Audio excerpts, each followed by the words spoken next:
Mia's fingers were blue when she whispered it. Jordan, don't close your eyes. Please don't close your eyes. The ropes cut deeper with every breath. The Montana blizzard swallowed their screams.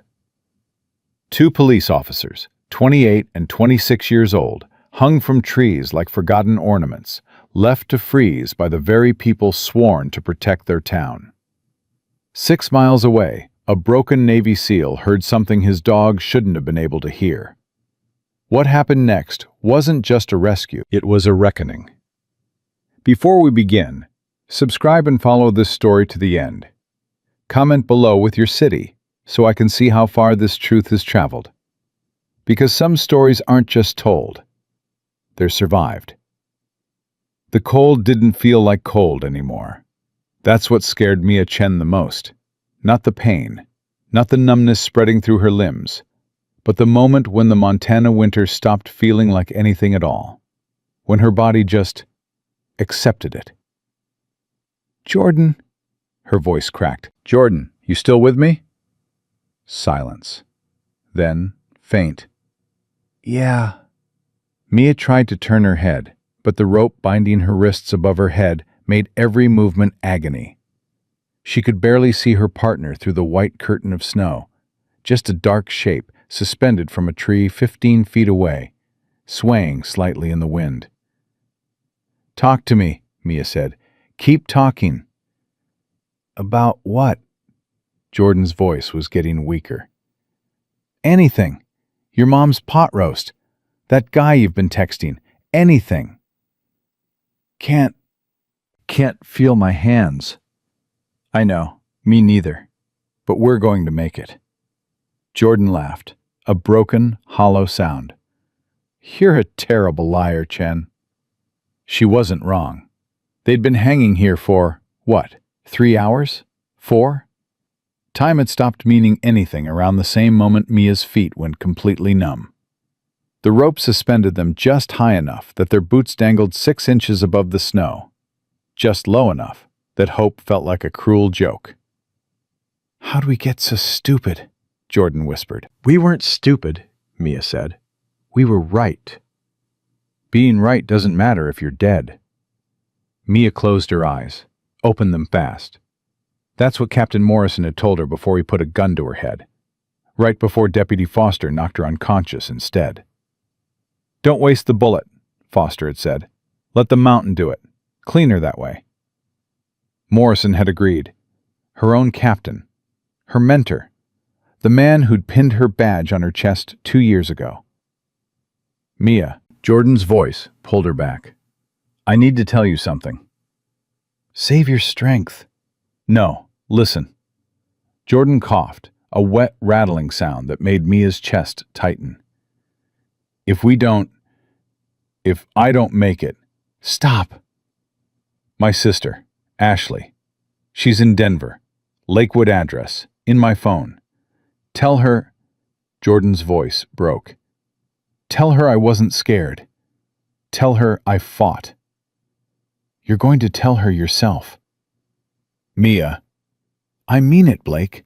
We're not done. We're going to get out of this, and we're going to bury every single one of them." The wind screamed. Snow drove into Mia's face like frozen needles. "You believe that?" Jordan asked quietly. Mia wanted to say yes, wanted to sound confident, but her lips were too numb to lie convincingly. "I have to," she whispered instead. 12 hours earlier, they'd been sitting in Jordan's patrol car outside the Eagle Creek Trail parking lot, watching 3 black SUVs roll in like they owned the place. "That's the 4th drop this week," Jordan had said, lowering her binoculars. "Same vehicles, same route, same time." Mia had been tracking the pattern for 6 weeks, ever since Mrs. Patterson's grandson overdosed on fentanyl, that the tox screen said was 90% pure. Street fentanyl wasn't that clean. Somebody was bringing pharmaceutical-grade product into Lewis County, and they were using the National Forest to do it. "We need to call it in," Jordan said. "To who? Morrison?" "He's our captain." "Yeah, Mia had watched the SUVs disappear into the tree line. And Foster's our senior deputy. And Sheriff Crane runs the whole county. You notice how none of them seem interested in this case? Jordan went quiet. They'd both noticed. They'd both been pretending not to. "So what do we do?" Jordan asked. We get proof, Mia said. Real proof. Something they can't ignore. That was the moment everything changed. That was the moment they stopped being cops and became targets. The hike to the drop site had taken 40 minutes. They'd stayed low, stayed quiet, used every bit of training they had. When they finally reached the clearing, Mia's stomach had dropped. It wasn't just a drug operation. It was an infrastructure. Temporary shelters, GPS equipment, storage containers buried under camouflage netting, a satellite uplink. This wasn't some backwoods operation. This was organized, funded, protected. Jesus, Jordan breathed. How long has this been here? Years, Mia said, photographing everything with her phone. This is years of work. That's when she found the log. It was hidden in a locked box inside one of the shelters. Combinations of shipment dates, quantities, distribution points. Names, badge numbers, bank accounts. Morrison, $75,000 monthly. Foster, $50,000 monthly. Crane, $200,000 monthly. 15 other names, 15 other law enforcement officers, all on the payroll. We need to leave, Jordan said, right now. But Mia kept photographing, kept documenting, because this was it. This was the evidence that could bring down the entire network.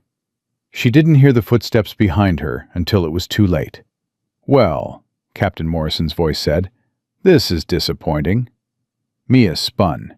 Morrison stood in the shelter entrance with Deputy Foster and 3 men she didn't recognize, all armed, all wearing expressions that said her life had just become very, very short. Captain, we can explain. "No need." Morrison stepped closer. His service weapon was already drawn. "I know exactly what you're doing, Chen. Question is, why do you have to be so goddamn stubborn about it?" You're trafficking fentanyl, Mia said. Her voice was steady, even though her hands were shaking. Pharmaceutical grade. You're killing people. "We're providing a service," Morrison corrected. "Supply and demand. Economics." You're a murderer. Morrison shrugged. "I'm a realist. This county's broke, Chen. Sheriff's Department runs on a budget that wouldn't fund a decent food truck. You think anybody gives a damn about Lewis County? About us?" He gestured to the operation around them. "This is survival. This is how we keep the lights on. By poisoning kids? By making hard choices, something you clearly don't understand." Jordan moved, reaching for her weapon. Foster was faster. His gun cracked once and Jordan went down hard, blood blooming across her shoulder. No! Mia lunged. Morrison caught her, twisted her arm behind her back until something popped. "Easy," he said. "Easy. You're not dying yet." Why not? Mia gasped. You're going to kill us anyway. True, but Foster made a good point. Bullets create questions. Bodies frozen in a blizzard? Morrison smiled. That's just tragedy. 2 young officers got lost in the storm. Happens every year. They'd tied them up after that, dragged them deeper into the forest, strung them up like animals. Foster had checked the weather on his phone. Storm's hitting in 90 minutes. They'll be dead by midnight. Morrison had looked at Mia one last time. "I liked you, Chen. You were a good cop, but you should have learned when to look the other way." Then they'd left, and the snow had started falling. Now Mia couldn't feel her legs, couldn't feel her fingers. The shivering had stopped 20 minutes ago, and she knew what that meant. Hypothermia. Final stage. "Jordan," she said. "You still there?" No answer. Jordan! Jordan! Yeah? Don't close your eyes. So tired. I know, but you don't close your eyes. You hear me? You stay awake. Can't. Yes, you can.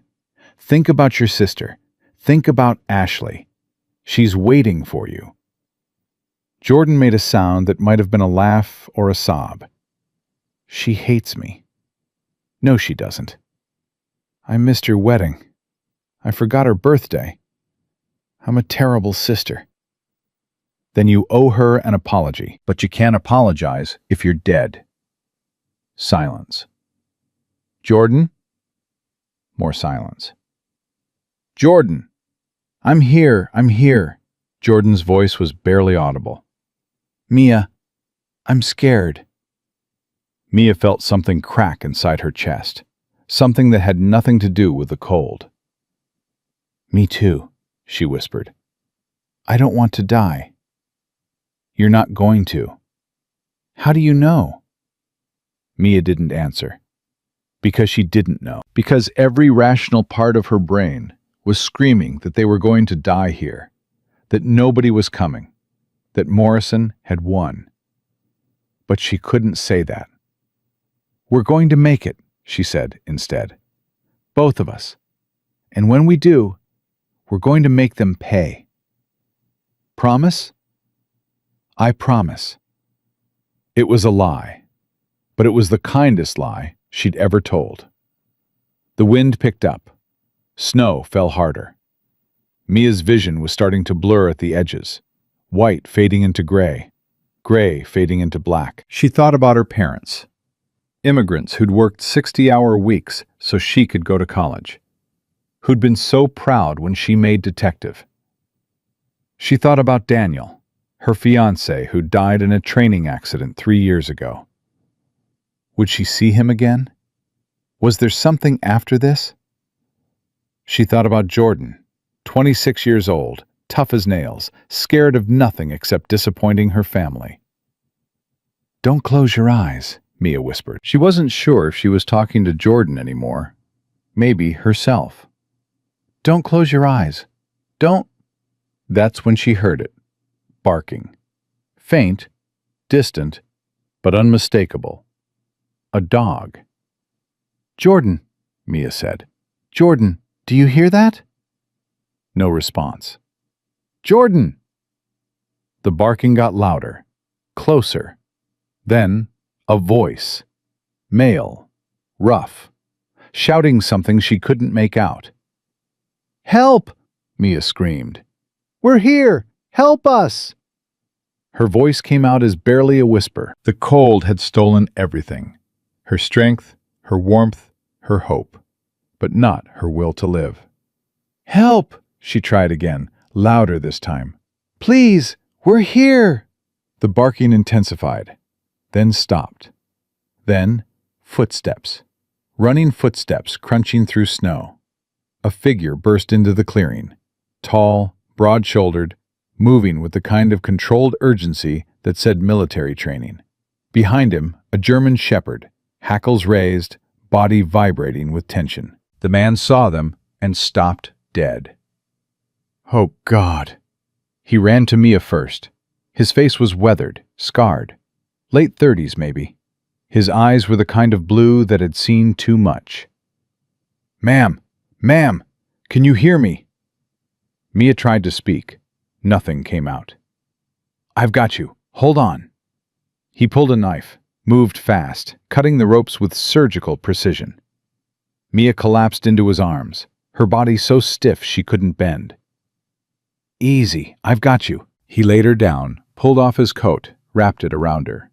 Then he turned to Jordan. No, no, no. He checked her pulse. Stay with me. Stay with me. He cut Jordan down, caught her, laid her beside Mia.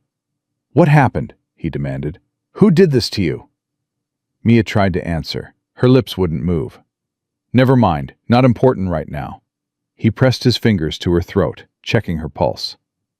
Okay, you're both alive. That's good. That's... Shadow, guard. The German shepherd moved to stand over them, body tense, eyes scanning the tree line. The man, whoever he was, gathered Mia in his arms like she weighed nothing. "I'm taking you to my cabin," he said. "It's a mile from here.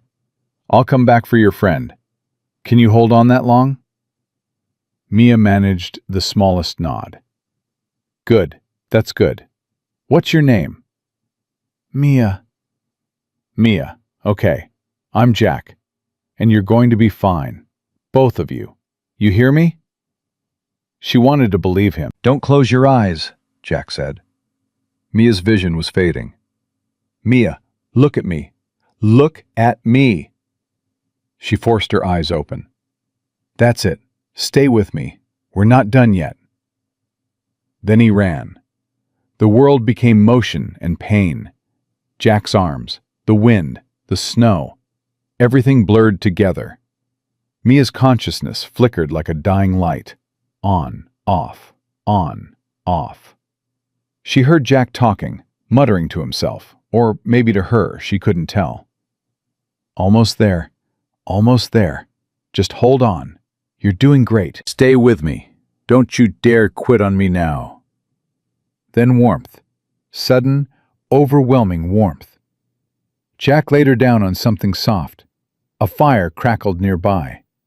He was moving fast, stripping off her frozen outer layers, wrapping her in blankets, checking her vitals. Pulses weak but steady. Breathing shallow. Core temperature critically low. He was talking to himself now, running through medical protocols. Okay, I can work with this." He disappeared. Mia tried to move. Couldn't. Tried to speak. Couldn't. The warmth was painful, her nerves waking up, screaming in protest. She wanted to cry, but couldn't produce tears. Time passed. She didn't know how much. Then Jack was back, carrying Jordan, moving just as fast, just as focused. He laid Jordan beside her, started the same process, stripping, warming, checking. "Come on," he muttered. "Come on, breathe, breathe." Jordan wasn't breathing. "No, no!" Jack tilted her head back, started CPR. Chest compressions, rescue breaths, compressions, breaths. "Don't you dare die on me! Don't you—" Jordan gasped, coughed, gasped again. That's it, good. Breathe, just breathe." Jack sat back, breathing hard himself. His hands were shaking. The German shepherd, Shadow, pressed against his side, whining softly. "I know, boy, I know." He looked at both of them. Two women who should be dead, who would have been dead if he'd arrived 10 minutes later. "You're safe now," he said quietly. "I don't know who did this to you, but you're safe." Mia wanted to tell him he was wrong, that they'd never be safe, that Morrison and Crane had too much power, too much reach. But the words wouldn't come. So she just closed her eyes, and for the first time in hours, she didn't fight the darkness. When Mia woke, her first thought was, "I'm alive." Her second thought was, "Why does everything hurt?" "Easy," Jack's voice. "Don't try to move yet." She was lying on a couch near a fireplace, blankets piled on top of her. The pain in her hands and feet was excruciating, blood flow returning to frozen tissue. "Jordan," she managed to whisper. "Right here," Jack gestured. Jordan was on another couch, still unconscious, but breathing steadily. "She's stable. You both are, but it was close." "How long?" "You've been out for 3 hours. Your friend, Jordan, woke up once, asked about you, then passed out again." Mia tried to sit up. Pain exploded through her shoulders. "I said, don't move." Jack pushed her back down gently. "You've got severe hypothermia, possible frostbite, and what I think is a dislocated shoulder. You're not going anywhere." "We have to." "You have to rest. That's what you have to do." "You don't understand." "Then help me understand." Jack pulled up a chair. Two police officers tied to trees in a blizzard. That's not an accident. That's execution. Mia stared at him. This stranger who'd saved their lives. Could she trust him? Did she have a choice? "How do you know we're police?" she asked. Jack pointed. Their badges were on the table. Morrison must have missed them when he searched their gear. "Lewis County Sheriff's Department," Jack said. "You're a long way from town." "We were investigating something." "What?" Mia hesitated. "Look," Jack said, "I pulled you off those trees. I carried you through a blizzard. I've been keeping you alive for the past 3 hours, so either you trust me enough to tell me what's going on, or you can leave as soon as you can walk." He paused. "But if whoever did this to you is law enforcement, you're going to need help." "Why do you think it's law enforcement?" "Because nobody else would be stupid enough to leave you alive that long.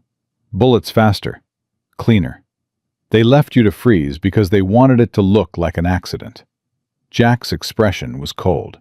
"That's tactical thinking. That's someone covering their tracks." Mia studied his face. The scars, the hard edges, the way he moved, economical, precise, controlled. "Military?" she asked. "Navy SEAL, retired." That explained the medical training, the calm under pressure. "How long?" 15 years, 4 tours. Retired 3 years ago. Jack's jaw tightened. Not that it matters now. "Why'd you retire?"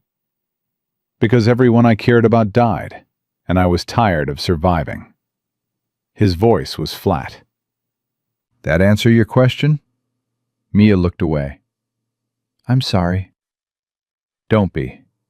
Just tell me who tried to kill you." She made a decision.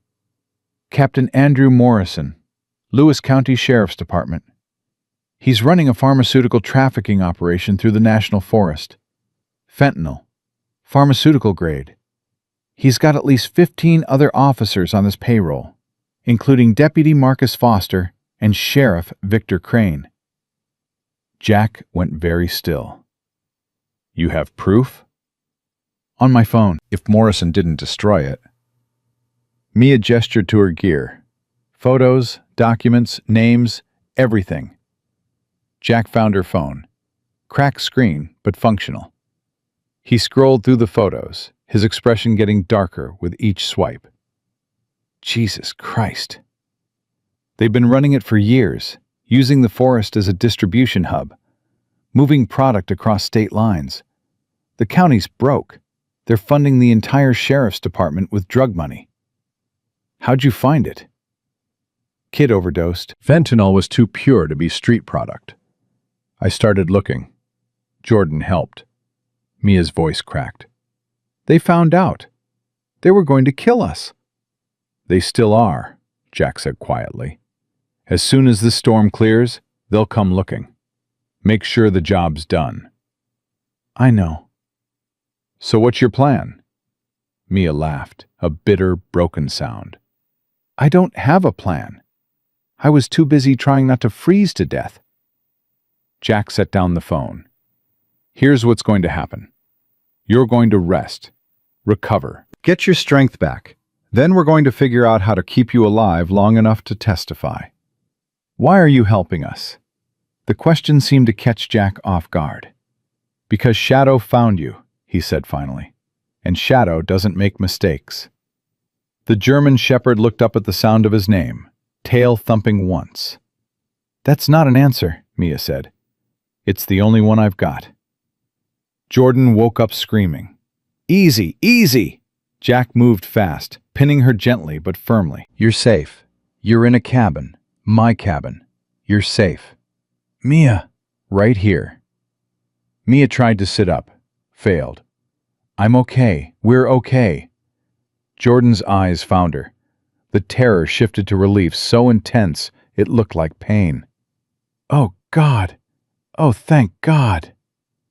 "How do you feel?" Jack asked. "Like I got hit by a truck." Jordan tested her limbs carefully. "Everything hurts." "That's good," That means you're alive. Jordan looked at him properly for the first time. Who are you? Jack Harrison. I found you in the woods. You saved us. Shadow saved you. I just followed him.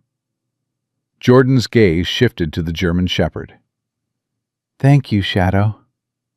The dog's tail wagged. What happened? Jordan asked. After they left us. Mia filled her in. Everything. Jack finding them, the cabin, the 3 hours she'd been unconscious. Jordan listened in silence. When Mia finished, she looked at Jack. Morrison's going to come back, she said. I know. And when he does, he's going to kill all 3 of us. Probably. So what do we do? Jack smiled, cold, predatory. We make sure that doesn't happen. How? I've defended worse positions with worse odds. He gestured around the cabin. This place is off-grid. Solar power, well water, 6 months of supplies. Morrison doesn't know it exists. As far as he knows, you're dead. Until he finds the bodies, Mia said, which will take time in this storm, maybe 2 days, maybe 3. That gives us a window. To do what? To get that evidence somewhere it can't be buried. Jack picked up Mia's phone. You said you documented everything. Names, dates, accounts. That's leverage. Against 15 armed cops? Against a network that only works if it stays secret. Jack's expression was hard. Shine enough light on it, and the whole thing collapses. You sound like you've done this before, Jordan said. Different context. Same principle. You cut off the head, the body dies. Morrison's not the head, Mia said quietly. Crane is. The sheriff. He's the one funding it. The one with the connections. Then we go after Crane. How? Jack was quiet for a long moment. I need to think, he said finally. Rest, both of you. We'll plan when you're stronger. He walked to the window, staring out at the blizzard still raging outside. Mia watched him. This stranger who'd saved their lives, this broken seal who'd retreated to the mountains to die. Jack, she said. He turned. Thank you. His expression softened, just slightly. Don't thank me yet. We're not out of this. Still, thank you. He nodded, turned back to the window, and Mia closed her eyes, feeling something she hadn't felt in hours. Hope. The storm broke at dawn. Mia woke to silence, the kind that felt wrong after hours of wind screaming against the cabin wall. She sat up slowly, every muscle protesting, and found Jack already awake, standing at the window with Shadow pressed against his leg. How long? She asked. Storm stopped 20 minutes ago. Jack didn't turn around. Which means we have maybe 6 hours before Morrison sends someone to check the site. Jordan stirred on the other couch, groaning. My shoulder feels like someone set it on fire. Frostbite, Jack said. Mild, but it'll hurt like hell for a few days. You're lucky you didn't lose the fingers. Lucky, Jordan laughed bitterly. Yeah, that's exactly how I feel. Mia swung her legs off the couch, testing her weight. Pain shot through her feet, but she could stand. That was something. We need a plan, she said. Already working on one. Jack finally turned from the window. He looked like he hadn't slept. Dark circles under his eyes, jaw tight with tension. First problem, communication. Morrison's going to be monitoring all official channels.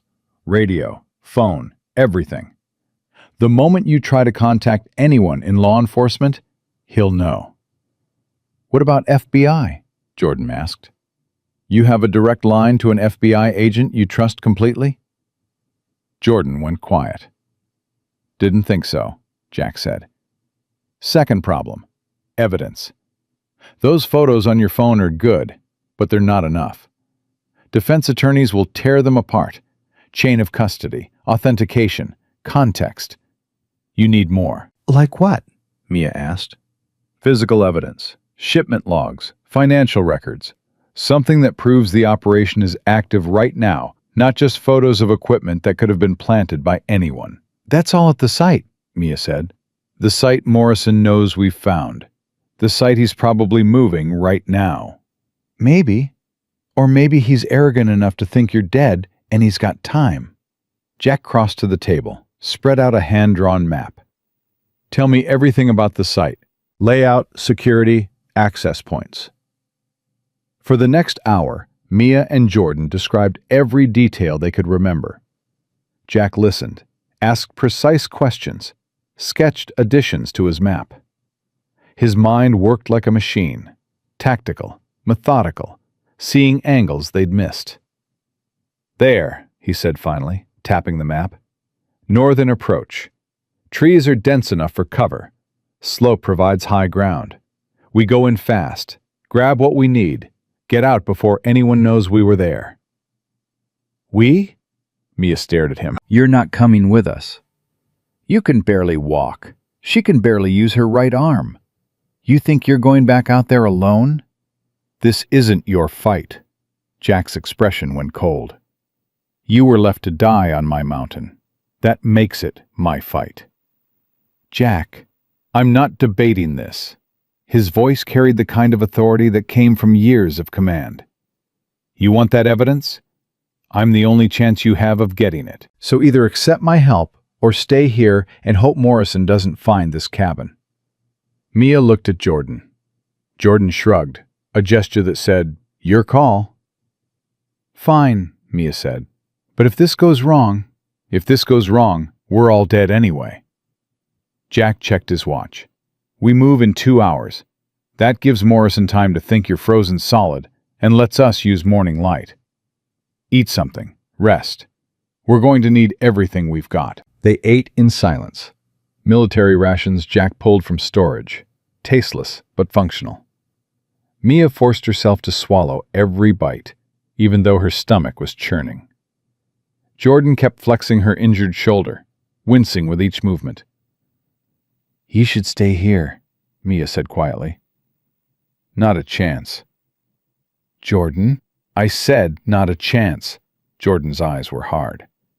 They tied me to a tree and left me to die, Mia. I'm not sitting this out. You're hurt. So are you. So what? We stop fighting because it's hard? Jordan leaned forward. Morrison killed Jenny Patterson's grandson. He killed Tommy Rodriguez, Sarah Chen. All those kids. All those overdoses we couldn't explain. That was him. That was them. Mia's throat tightened. She'd known Sarah Chen, distant cousin, 17 years old, found dead in her bedroom with a needle in her arm. I know. Then we finish this, together. Jack cleared his throat. Touching, but save the bonding for later. We need to go over weapons. He led them to a closet that looked small from the outside, but opened into something else entirely. An armory. Rifles, handguns, tactical gear, enough ammunition to fight a small war. Jordan whistled. Jesus Christ! SEAL training, Jack said simply. I didn't retire empty-handed. He pulled out 2 Glock 9s, checked them with practiced efficiency, handed one to each of them. You know how to use these? Police Academy training, Mia said. I qualified expert. Good, because if we run into Morrison's people, hesitation will get you killed. Jack's eyes were flat. You understand? No warning shots. No trying to arrest them. They see you, they'll shoot. Period. We're cops, Jordan said. We don't just execute people. You were cops. Right now, you're survivors. And if you want to stay that way, you'll do what needs to be done. The words hung in the air. Mia checked her weapon. Full magazine, one in the chamber. The weight felt familiar and terrifying at the same time. We try to avoid contact, she said. But if we can't, we do what we have to do. Jack nodded. Smart. They geared up slowly. Jack moved with fluid efficiency. Tactical vest, rifle slung across his back, knife on his belt, radio on his hip. Shadow stayed close, watching everything with intelligent amber eyes. "He's coming with us?" Jordan asked. "Shadow's a better tracker than any technology you've got," Jack said. "And he's saved my life more times than I can count. Yeah, he's coming." At exactly 8 a.m., they left the cabin. The world outside was transformed. 3 feet of fresh snow, trees bent under the weight, sky clear and bright and brutally cold. Every breath crystallized in the air, every sound carried for miles. Jack moved like a ghost, silent, focused, reading the terrain like a language Mia had never learned. Shadow ranged ahead, pausing occasionally to sniff the air, then pressing forward. Mia and Jordan followed, staying low, staying quiet. The hike that had taken them 40 minutes before took 90 now, snow slowing them down, injuries making every step a battle. But they made it. Jack held up a fist. They froze.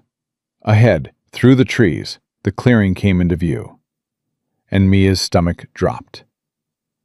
"They're still there," she whispered. 2 black SUVs, 4 men moving between the storage containers. Morrison's operation, still active, still running, completely confident that Mia and Jordan were corpses somewhere in the woods. "I count 4 hostiles," Jack murmured, "armed. Probably more inside the shelters." "We can't take them all," Jordan said. "We don't have to. We just need to get in, grab the logs, and get out before they notice." "How?" Jack studied the clearing. His mind was working, calculating angles, timing, risk. "Diversion," he said finally. "I'll draw them north. You 2 go in from the south, grab what you need, get back to the rally point." "What kind of diversion?" Mia asked. Jack smiled, cold, predatory. "The kind they can't ignore." He pulled something from his pack. Radio detonator. 2 small charges. "I set these last night," he said. "Quarter-mile north. When I trigger them, it'll sound like someone's trying to break into their northern cache. They'll investigate. You'll have maybe 5 minutes." "And if they don't investigate?" Jordan asked. "Then I make noise until they do." "That's not a plan," Mia said. "That's suicide. That's tactics. You want the evidence or not?" Before Mia could argue, Jack moved, disappearing into the trees with Shadow at his heels, leaving them alone. "He's insane," Jordan whispered. "He's a SEAL. There's a difference." "Is there?" They waited. Seconds became minutes. Mia's heart hammered so hard she was sure the men in the clearing could hear it. Then, boom! The explosion echoed through the forest, distant but unmistakable. The 4 men reacted instantly, weapons up, shouting to each other, 2 of them sprinting toward the sound. "Move!" Mia hissed. They ran. The southern approach was exactly as Jack described. Dense trees, good cover, steep slope. They hit the clearing low and fast, making for the nearest shelter. Inside, it was exactly as Mia remembered. Storage containers, equipment, and there, the locked box. "Cover the door," Mia said. Jordan moved into position while Mia attacked the lock. Her hands were shaking, cold and fear making her clumsy. The lock resisted. Come on. "Mia," Jordan's voice was tight. "Company." Mia looked up. Through the shelter opening, she could see 2 more men emerging from another structure. They hadn't seen them yet, but they would. "Almost got it." The lock broke. Mia grabbed the logbook, stuffed it in her jacket. Then she saw the laptop, closed, but the indicator light was blinking. Active. "We need this too." "No time. It's got everything. Bank transfers, shipment schedules, everything." Mia grabbed the laptop. That's when the shouting started. One of the men had seen them. "Go!" Jordan fired twice, suppressing shots, not aimed to kill. The men dove for cover. Mia and Jordan ran. Behind them, more shouting. More gunfire. Bullets snapped through trees, kicking up snow. They hit the rally point, gasping. Jack was already there with Shadow, rifle up, covering their retreat. "Did you get it?" "Got it. Then run, now!" They ran. The forest erupted. Men behind them, crashing through snow, voices calling coordinates, organizing pursuit. Morrison's people, trained, armed, hunting. Jack dropped back, fired 3 controlled bursts. Someone screamed. "Keep moving!" A bullet cracked past Mia's head, so close she felt the displacement. She stumbled, caught herself, kept running. Jordan was faster, despite her injury, breaking trail, choosing the path. Mia followed, lungs burning, legs screaming. Behind them, Shadow snarled. Someone yelled. More gunfire.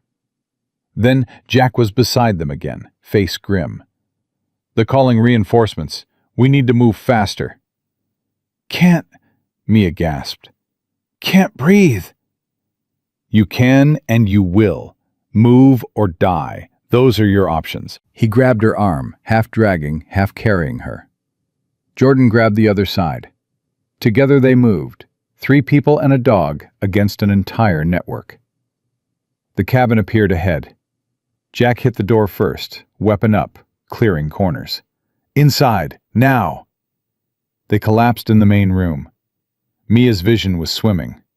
Jordan was bleeding, new blood, bright red on her shoulder. "You're hit," Mia said. "Grazed. I'm fine." She wasn't fine. None of them were fine. Jack was at the window, rifle ready. "They'll be here in 10 minutes, maybe less." "We can't hold them off," Jordan said. "No, we can't." Jack turned to face them. "Which means we need to leave." "Leave?" Mia stared at him. "This is your home." "This is a building. Home is something else." He moved fast, gathering supplies, shoving them in packs. "There's an old fire lookout tower, 5 miles northeast. Abandoned, but it's got solar power and a working radio. We get there, we can call for help." "What kind of help?" Jack pulled out a card, worn, creased, like he'd been carrying it for years. "Friend of mine. FBI. Real FBI. Not county corruption. He owes me his life. Multiple times." Jack's jaw tightened. "If I call him, he'll come. No questions asked." "How do you know he's not compromised?" Jordan asked. "Because I trust him with my life. And right now, that's all we've got." The sound of engines in the distance, getting closer. "Decision time," Jack said. "Stay and fight, probably die. Run and hope we make it to the tower." Mia looked at the laptop she was still clutching. The logbook. Evidence that could bring down the entire network. "We run," she said. They went out the back, Jack leading, Shadow ranging ahead, Mia and Jordan bringing up the rear. The cabin door burst open behind them just as they hit the tree line. "There!" Gunfire. Lots of it. They ran through hell, snow and trees and bullets. Shadow barked warnings. Jack returned fire without breaking stride. Jordan was flagging, blood loss making her weak. "Almost there," Jack kept saying. "Almost there." But the tower was 5 miles away, and Morrison's people were everywhere. They made it 2 miles before Jordan collapsed. "Get up," Mia begged. "Jordan, get up!" "Can't. Go without me." "No." Jack appeared, scooped Jordan up like she weighed nothing. "I've carried heavier in worse conditions. Move." They moved. 3 miles. Jordan unconscious now, bleeding worse. Shadow limping. He'd been hit too, but wouldn't stop. 4 miles. Mia's vision tunneling. Jack's breathing labored, but steady. Then, there. The tower.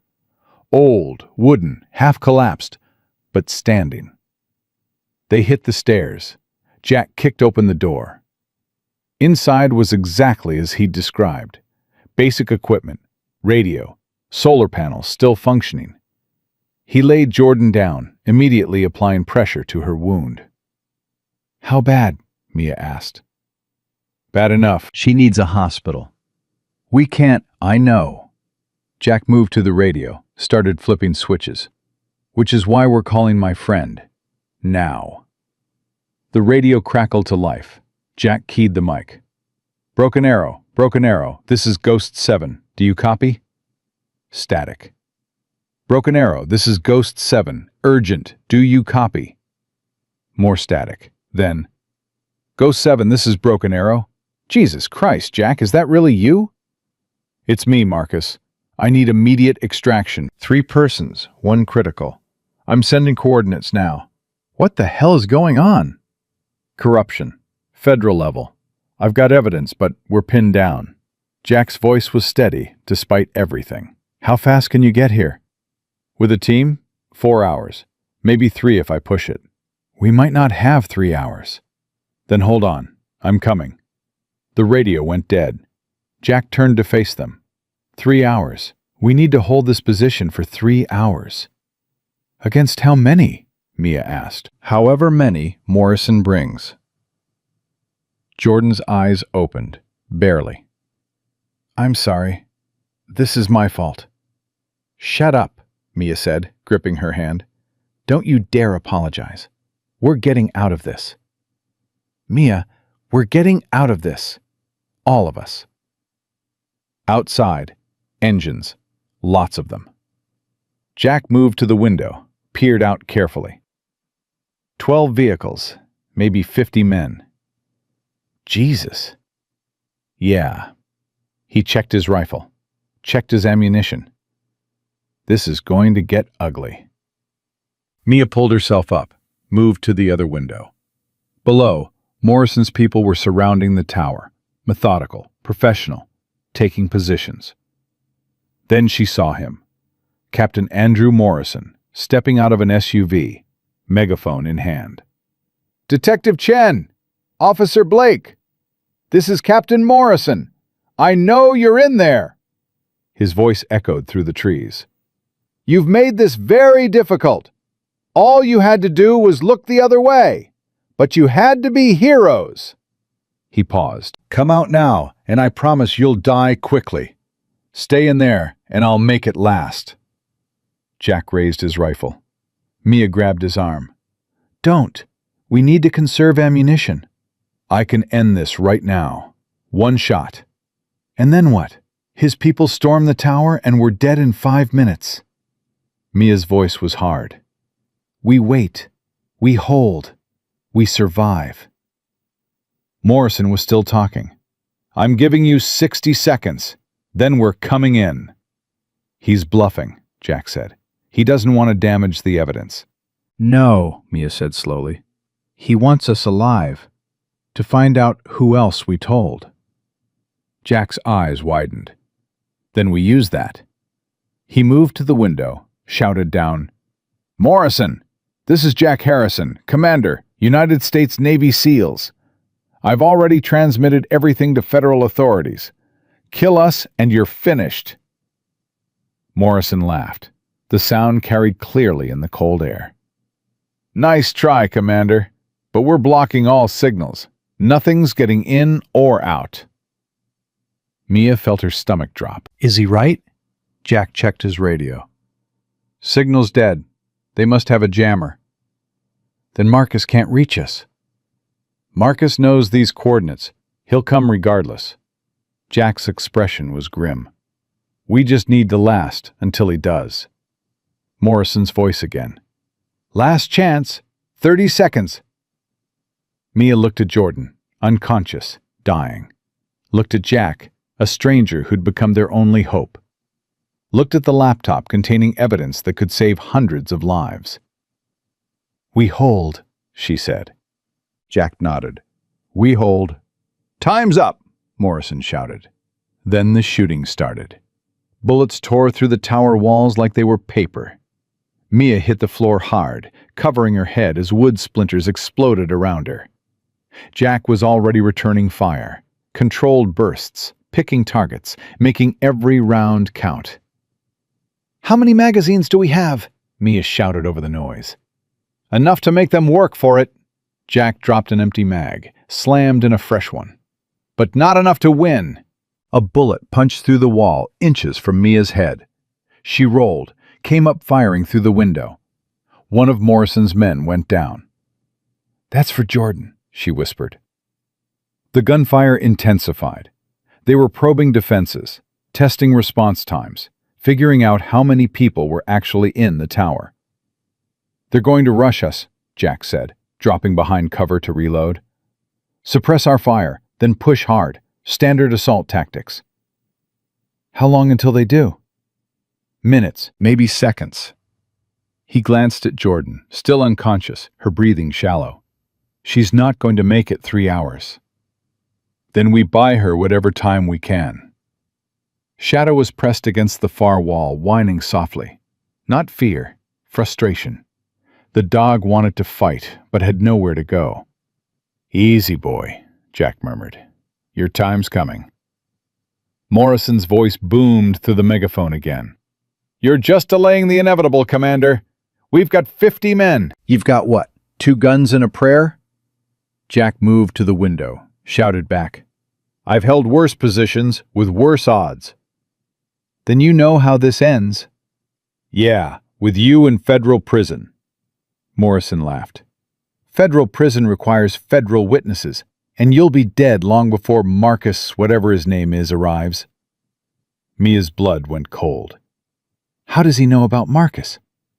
Jack's face went pale. "The radio. They've been listening." "Which means they know help is coming." "Which means they're going to push harder, faster. They want us dead before extraction arrives." Jack swore viciously. "I just gave them a timeline." As if on cue, Morrison shouted, "Alpha Team, breach and clear!" 10 men broke from cover, sprinting toward the tower. Jack fired. Mia fired. 2 men went down, then 3. But the others kept coming, using their fallen as cover, moving with military precision. "Stairs!" Jack barked. Mia spun. 2 men were already on the lower platform, weapons up. She fired twice, center mass, exactly like training. Both men dropped. But more were coming. Jack threw something, a flashbang from his vest. It detonated on the stairs with a concussive bang. Screaming, men falling backward. "That won't stop them for long." Jack was moving, dragging Jordan to the far corner, putting his body between her and the door. "When they breach, they're going to throw everything at us. Then we throw everything back." The tower shook as something heavy hit the door. Once, twice, 3 times. "Battering ram," Jack said grimly. 60 seconds. Mia checked her weapon. 1 magazine left, maybe 15 rounds, against 50 men. "Jack," she said quietly, "if this goes wrong, it's already wrong. We're just deciding how wrong." "I mean it. If they take me alive, they won't." "How do you know?" Jack looked at her. His eyes were the coldest thing she'd ever seen. "Because I'll shoot you myself before I let Morrison have you." He meant it. Mia realized with absolute certainty that this man, this stranger who'd saved her life, would put a bullet in her brain before he'd let her be captured. And somehow, that was the most comforting thing anyone had ever said to her. "Thank you," she whispered. The door exploded inward. 4 men rushed through. Tactical formation, weapons up, professional. Jack killed 2 before they crossed the threshold. Mia dropped the 3rd. The 4th got a shot off. It went wide, punching through the wall behind her. Shadow launched. 90 pounds of trained aggression hit the 4th man like a missile. The man screamed. Shadow's jaws found his throat. The screaming stopped. "Shadow, break!" The dog released, returned to Jack's side. Blood dripped from his muzzle. "Good boy," Jack said softly. Good boy. But there were more on the stairs. Always more. They fell back to the corner, Jack, Mia, Shadow, forming a triangle around Jordan's unconscious body. The next wave came through the door. Jack fought like something possessed, rifle empty now, fighting with his knife, his hands, his teeth if necessary. Every movement was economical, brutal, final. Men went down and stayed down. Mia emptied her last magazine, dropped it, drew the knife Jack had given her. A man rushed her. She sidestepped, drove the blade up under his ribs. He gasped, fell. Another came. She was slower this time. He got his hands on her throat, started squeezing. Black spots danced in her vision. Then Jack was there, pulling the man off, breaking his neck with a sharp twist. Stay behind me! But there was nowhere to go.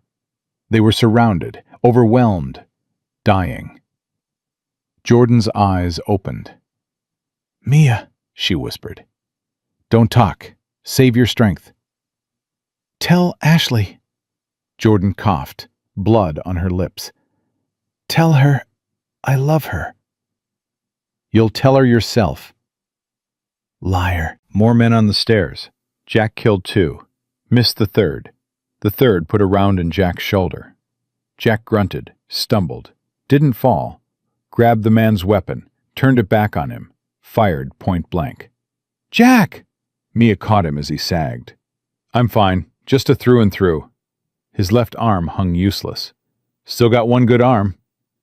We can't hold much longer. I know. Shadow snarled, warning. More coming. This was it. This was how it ended. Then, a new sound, distant but growing closer. Rhythmic. Mechanical. Helicopter. Morrison heard it too. His voice came through the megaphone, different now, stressed, urgent. Pull back! Everyone, pull back! The men on the stairs retreated. Gunfire stopped. Jack pulled himself to the window, looked out.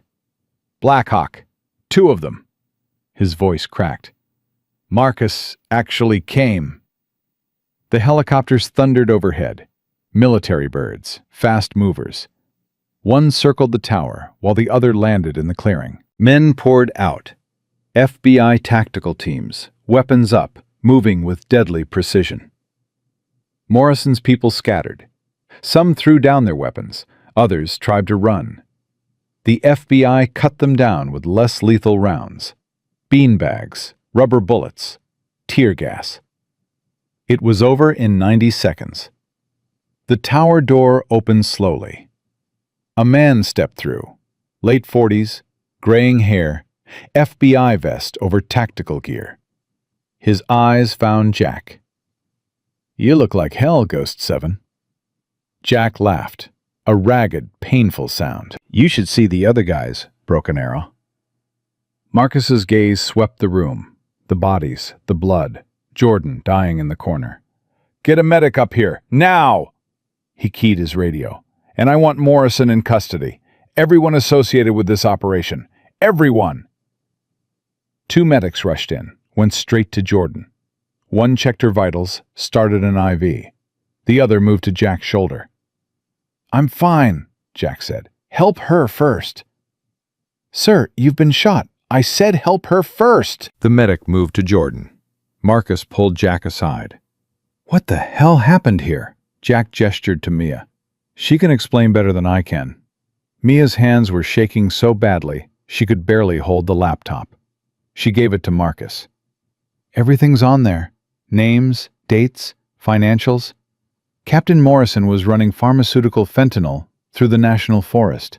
He had 15 officers on his payroll, including Sheriff Crane. Marcus's expression went dark. How long? Years. They've been doing it for years. And you found it how? Kid overdosed. Product was too pure. I started investigating. Mia's voice was flat, emotionless, shock setting in. Morrison found out. He and Deputy Foster tied us to trees in the blizzard, left us to freeze. Jesus Christ. Jack found us, saved us, kept us alive long enough to get the evidence.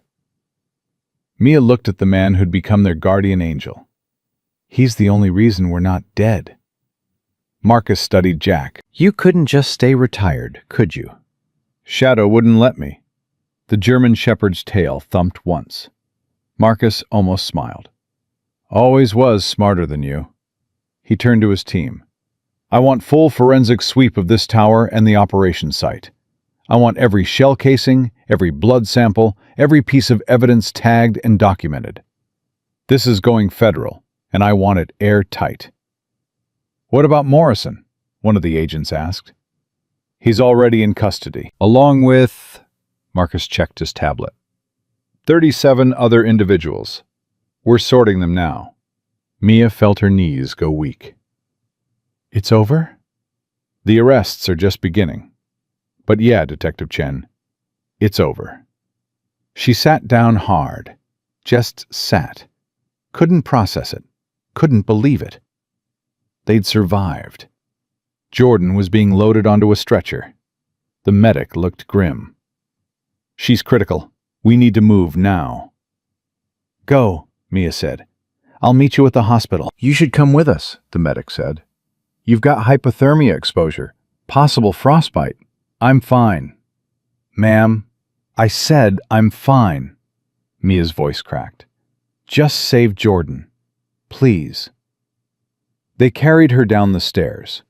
Mia watched through the window as they loaded Jordan into the helicopter. The rotor spun up. The bird lifted off. Gone. Mia turned back to find Jack sitting against the wall, letting the medic work on his shoulder. He looked exhausted, broken, but alive. Thank you, she said. You already thanked me. I'm thanking you again. Jack met her eyes. Something passed between them. Understanding, recognition, the bond that forms between people who've survived the unsurvivable together. What happens now? Mia asked. Now, Marcus said. Now you give your statement. Full debrief. Every detail. This is going to be the biggest corruption case Montana's seen in 50 years, and I need your testimony locked down tight. And after that? After that, you heal, you recover. You figure out who you are when you're not running for your life. Marcus's expression softened. You're heroes, Detective. Both of you. What you did, exposing this network, surviving what Morrison put you through, that takes courage most people don't have. Mia didn't feel like a hero. She felt hollowed out, empty. Jack stood slowly, waving off the medic's protests. I need air. He walked to the window. Shadow followed. Mia joined them. Below, FBI agents were everywhere, processing Morrison's people, securing evidence, turning the forest into a crime scene. You saved our lives, she said quietly. Shadow saved your lives. I just followed him. Stop deflecting. You could have left us there. Nobody would have known. I would have known. Why does that matter? Jack was quiet for a long time. 3 years ago, he said finally, I lost everyone I cared about. My wife Sarah died while I was deployed. By the time I got home, it was too late to say goodbye. Too late for anything. His voice was rough. I came to Montana to disappear, to let the guilt eat me until there was nothing left. What changed? Shadow heard you screaming. Jack looked down at his dog, and I realized maybe I wasn't done yet. Maybe there was still something I was supposed to do. You think Sarah sent us to you? I think... Jack's jaw tightened. I think the universe puts people in our path for a reason. And maybe my reason wasn't to die alone in the mountains. Maybe it was to save 2 cops who were brave enough to fight corruption, even when it meant dying. Mia felt tears on her face, didn't wipe them away. What will you do now? She asked. Don't know. Can't go back to the cabin. Morrison's people destroyed it looking for you. He shrugged. Start over, I guess. Again. You could stay. Jack looked at her. Stay where? Here, Lewis County. We're going to need good people to rebuild the department. People who can't be bought. Mia's voice strengthened. People like you. I'm not a cop.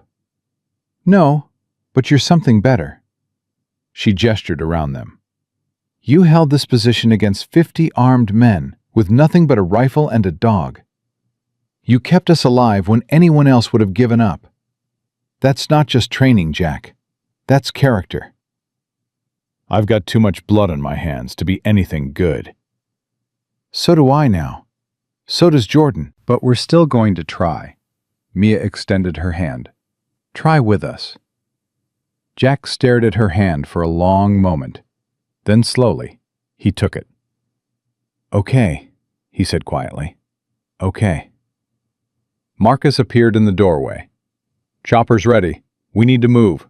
Weather's turning again. They walked down the stairs together. Jack, Mia, Shadow. The tower that had been their fortress, their last stand, now just a building again.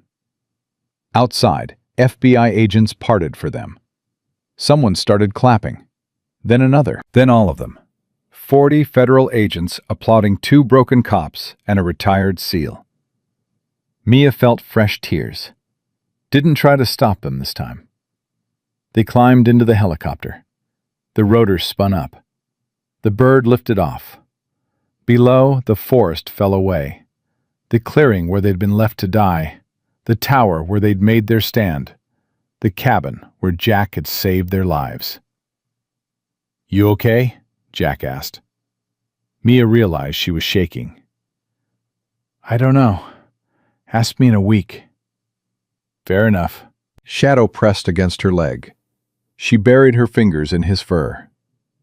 Good dog, she whispered. Best dog. The helicopter banked, heading toward civilization, toward hospitals and statements and trials, toward justice. Mia closed her eyes. For the first time in days, she didn't see Morrison's face. Didn't see the trees she'd been tied to. Didn't see death coming for her in the cold.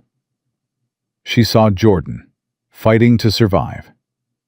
She saw Jack, refusing to give up. She saw a future that might actually be worth fighting for. The hospital was chaos. Reporters everywhere, news crews, cameras, microphones shoved in faces. Word had spread fast. Corruption scandal, federal raid, police officers left to die. Mia pushed through them, with Marcus running interference.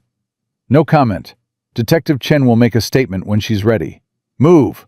Move! Inside was quieter, sterile, safe. Jordan was in surgery. Had been for 3 hours. Mia sat in the waiting room with Jack and Shadow. Nobody spoke. What was there to say? A woman rushed in, early 30s, Jordan's features, panic in her eyes. Where is she? Where's my sister? Ashley? Mia stood. I'm Mia, Jordan's partner. Is she alive? She's in surgery. The doctors are... What happened? The news said she was tortured. She was left in a blizzard by corrupt cops.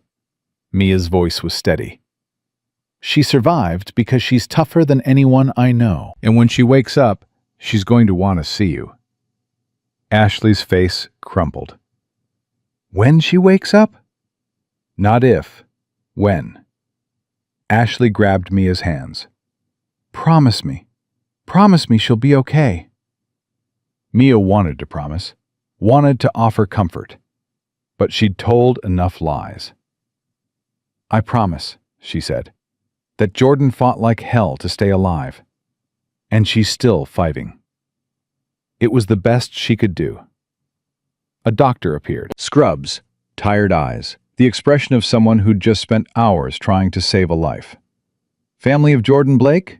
Ashley rushed forward. I'm her sister. How is she? She's stable. The surgery went well. We repaired the damage to her shoulder, removed the bullet fragments, transfused 4 units. The doctor paused. She's very lucky. Another hour, and we would have lost her. Ashley sobbed. Relief or grief or both. Can I see her? She's in recovery, still unconscious. But yes, you can sit with her. Ashley followed the doctor out. Mia watched them go. She's going to make it, Jack said quietly. You don't know that. Yeah, I do. She's a fighter, like you. He stood, wincing as his shoulder pulled. I should go. Let you rest. Where will you go? Marcus offered me a room. Federal witness protection, basically. Jack's expression was wry. Apparently Morrison's people aren't the only ones who want me dead. His suppliers are pretty upset about losing their distribution network. Stay here, Mia said. There's a couch. You've been shot. You need rest too. Mia, please. Jack looked at her. Really looked at her. Saw the exhaustion, the fear, the desperate need not to be alone. Okay, he said. Okay. They sat together in the waiting room. Shadow curled up between them. Nurses came and went. Doctors made rounds. Outside, the sun set. Another day survived. Mia's phone buzzed. Text from Marcus. Morrison's talking, trying to cut a deal. We've got 17 more arrests pending. You did good, Chen. She showed Jack the message. 17, he said. Jesus, how deep does this go? Deeper than we thought. Mia's hands clenched. But not deep enough to survive sunlight. Poetic. Honest. She looked at him. What you said before, about Sarah, about the universe putting people in our path. Do you really believe that? Jack was quiet for a long time. I didn't, he said finally. Not for 3 years. I thought everything was random, cruel, meaningless. He reached down, stroked Shadow's head. But this dog, this stubborn, loyal, impossible dog, heard something I couldn't hear. And because he wouldn't let it go, 2 women are alive who should be dead. You think that's fate? I think that's purpose. And maybe that's enough. Mia felt something loosen in her chest. Something that had been clenched tight since Morrison tied her to that tree. Thank you, she whispered, for everything. Stop thanking me. No, you saved my life, Jordan's life. You gave us a chance to make this right. Her voice broke. You gave us back our future.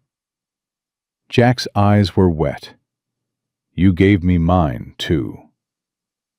They sat in silence, not uncomfortable, just present. 2 survivors in a waiting room, holding on to hope. Ashley returned hours later. Her eyes were red, but her voice was steady. She woke up. For a minute. She asked for you. Mia stood so fast, she got dizzy.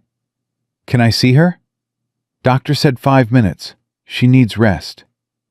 Mia practically ran to Jordan's room. Jordan looked small in the hospital bed, pale, fragile, hooked up to machines. But her eyes were open, alert. Hey, Mia said softly. Hey yourself. Jordan's voice was rough. We alive? We're alive. Morrison? In custody. Him and 36 others. They're done, Jordan. We won. Jordan closed her eyes. A tear slid down her cheek.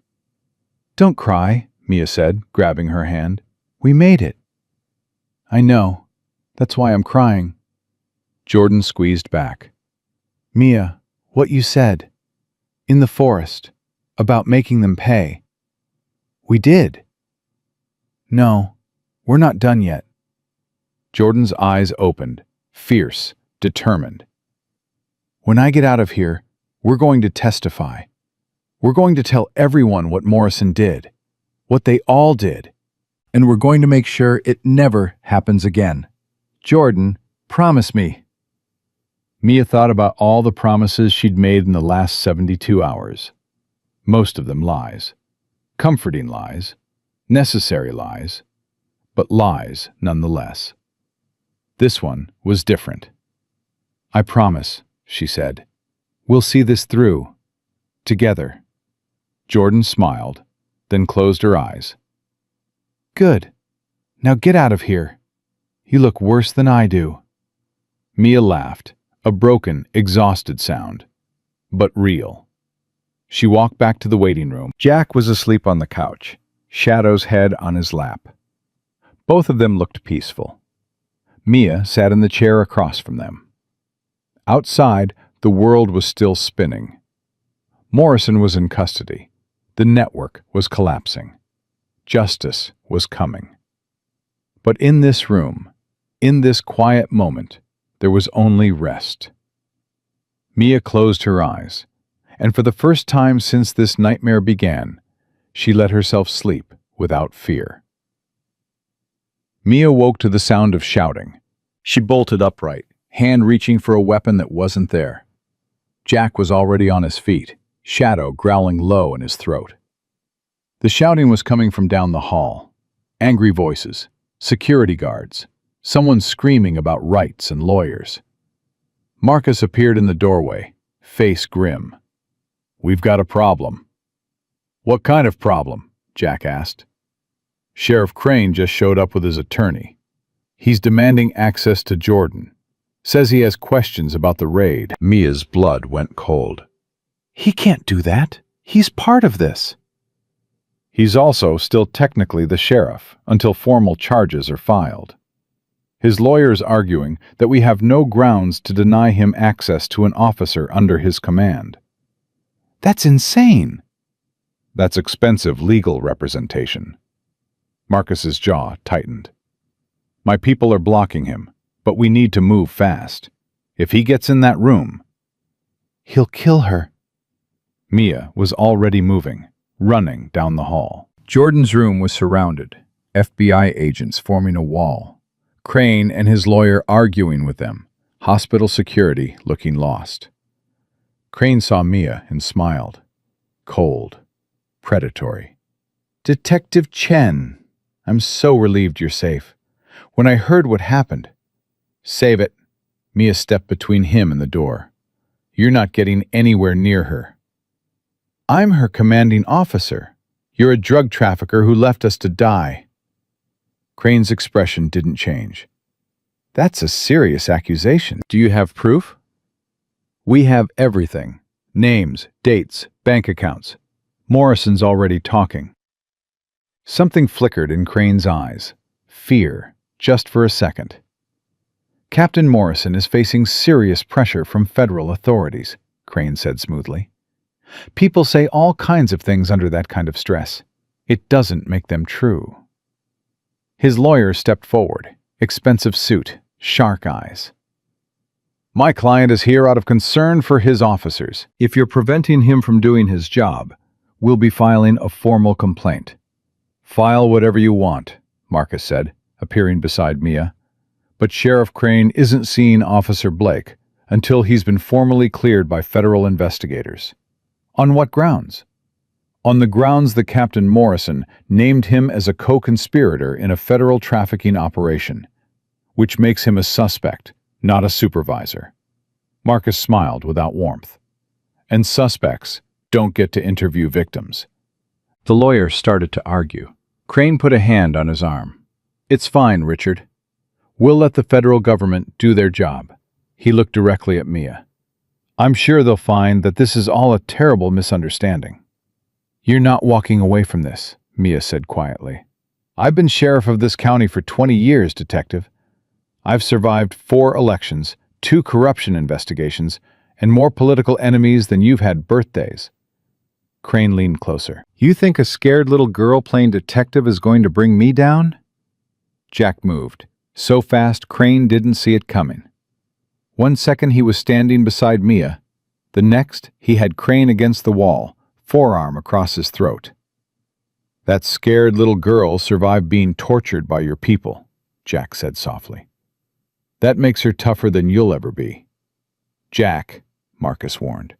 And if you threaten her again, if you even look at her wrong, I'll make sure you don't make it to trial. We clear? Crane's face was turning purple. I'll have your badge. I don't have a badge. I'm just a citizen. And citizens don't have rules of engagement. Jack's eyes were flat, cold. Ask your men what happened at the tower. Ask them how many I killed before breakfast. Then ask yourself if you really want to push me. Marcus pulled Jack back. That's enough. Jack released Crane. The sheriff stumbled, caught himself, straightened his tie. This isn't over, Crane said. You're right, Mia said. It's just beginning. Crane and his lawyer left. The FBI agents dispersed. Marcus looked at Jack. That was stupid. That was necessary. He'll use it against you. Let him try. Jack's hands were shaking. Adrenaline or rage, Mia couldn't tell. I've been threatened by men who actually scared me. Crane's not one of them. Mia touched his arm. Thank you. For what? Almost getting arrested for assault? For defending me. Jack met her eyes. Something passed between them again. That same understanding, that same connection. Always, he said quietly. Ashley appeared in the doorway, face pale. What's happening? I heard shouting. Nothing, Mia lied. Just some confusion. Jordan's fine. Can I see her? Of course. Ashley disappeared into Jordan's room. Mia sagged against the wall. He's going to come after us, she said. Crane. He knows we have evidence. He knows Morrison's talking. He's going to try to silence us before trial. Let him try, Jack said. You can't protect us forever. Watch me. Marcus cleared his throat. Actually, that's what I wanted to talk to you about. Federal witness protection. Both of you. New identities, new locations. Full security until the trial. No, Mia said immediately. Detective, I said no. We run and Crane wins. He gets to paint us as unreliable witnesses. His lawyers tear apart our testimony because we were too scared to stay. Mia's voice hardened. I'm not giving him that advantage. Even if staying gets you killed? Even then. Marcus looked at Jack. Can you talk sense into her? She's making sense. Running now undermines everything. Jack crossed his arms. But she's also right that Crane will come after them, which means we need a different plan. I'm listening.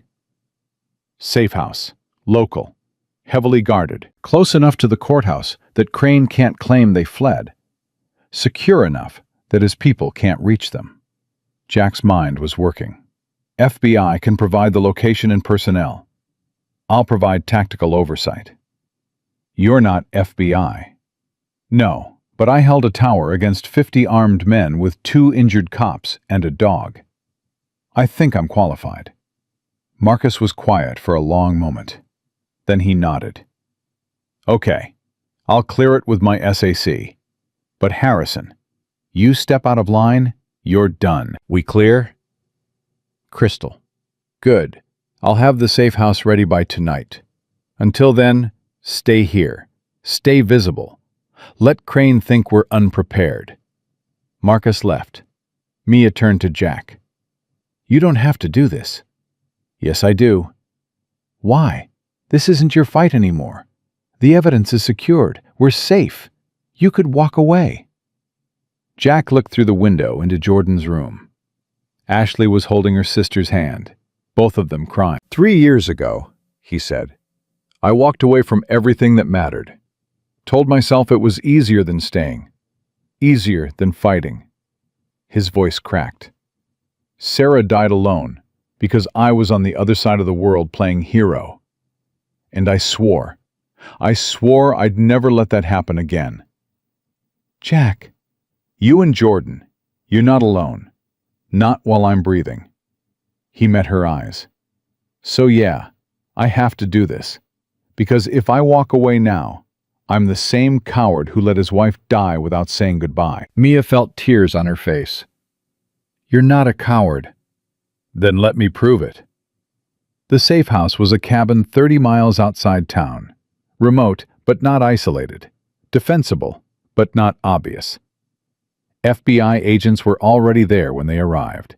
6 of them, all armed, all experienced. Jordan was transported by ambulance, still weak but stable. Ashley rode with her.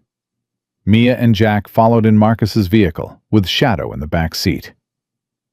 "This feels familiar," Mia said, looking at the trees rushing past. Cabin in the woods? Yeah. Jack's smile was bitter. Let's hope this one doesn't get shot to pieces. You think Crane will find us? I think Crane has been sheriff for 20 years because he's smart and connected. He'll know about this place within hours. Jack checked his weapon. Question is whether he's desperate enough to try something. They were. It happened on the second night. Mia was sleeping, first real sleep in days, when Shadow's growling woke her. Low, continuous, dangerous. Jack was already up, rifle in hand, moving to the window. "What is it?" Mia whispered. "Movement. Northwest corner. 3 figures." FBI? FBI is doing perimeter patrol. These guys are inside the perimeter. Mia grabbed her weapon. "I'll wake the others." "No, keep them quiet. If this goes loud, we don't want them in the crossfire." Jack keyed his radio. "Broken Arrow, this is Ghost 7. We have unauthorized personnel inside the wire." Northwest sector. Marcus's voice crackled back. Copy that. Teams responding. Do not engage. Copy. Standing by. But the figures weren't waiting. They were moving fast, toward the cabin, using the trees for cover. Professional and quiet. Jack swore. "They're not scouting. They're assaulting. Now!" He fired twice, warning shots into the dirt. The figures scattered. Then all hell broke loose. Automatic weapons fire tore through the night. Windows exploded. FBI agents returned fire. Someone screamed. Mia hit the floor, crawling toward Jordan's room. "Ashley, get down!" Ashley was already pulling Jordan off the bed, both of them hitting the floor hard. Jordan gasped in pain, but didn't make a sound. "Stay down!" Mia positioned herself between them and the door. "Don't move!" Outside, the gunfight intensified. Jack was firing controlled bursts, suppressing, relocating, suppressing again. Shadow was barking, alerting to threats. Then smoke. Thick, acrid, pouring through the broken windows. "Tear gas!" Jack shouted. "Get to the basement, now!" Mia grabbed Jordan, pulled her up. Ashley supported the other side. Together, they stumbled toward the basement stairs. An explosion rocked the cabin. Flashbang. Mia's ears rang. Vision whited out. Someone grabbed her arm, Jack, pulling her down the stairs, Shadow leading the way. They hit the basement floor hard.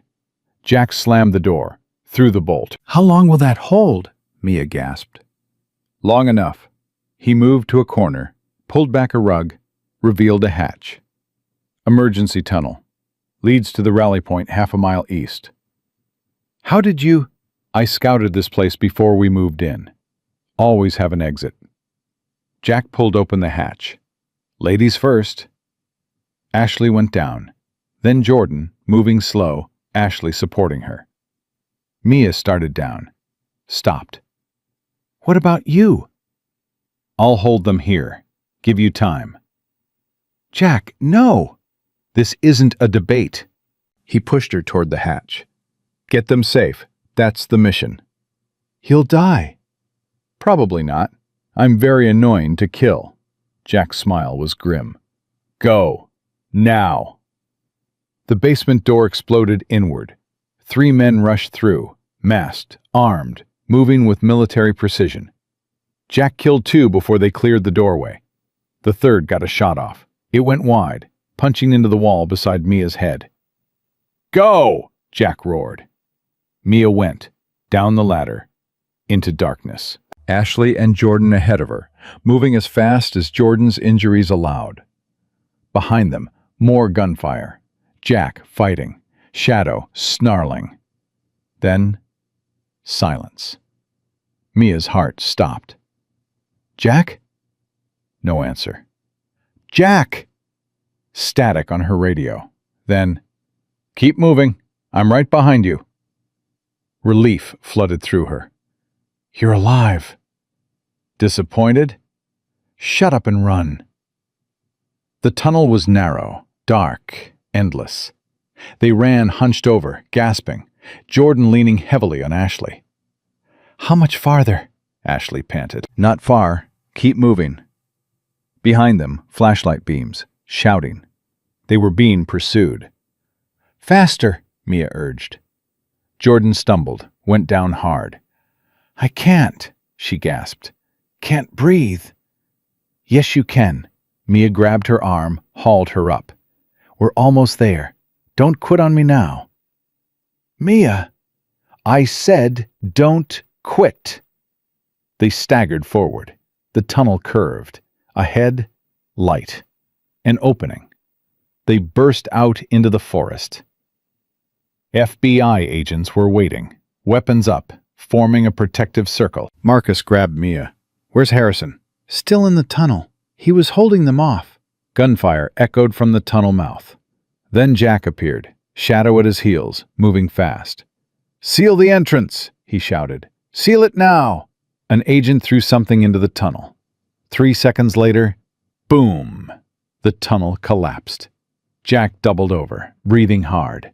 Blood on his face. More blood on his shoulder. The same shoulder that had been shot at the tower. "You're hit again," Mia said. "Just a graze." "Jack." "I said I'm fine." He straightened, looked at Marcus. "How many did we lose?" "2 agents wounded, 1 critical." Marcus's face was stone. "The rest are cleaning up. We killed 4 hostiles. 2 escaped." "Did you ID them?" "Not yet, but they were professionals. Military training. Expensive gear." Marcus's jaw tightened. This wasn't some desperate move by Crane. This was a coordinated hit by people who know what they're doing. "Crane doesn't have those resources," Mia said.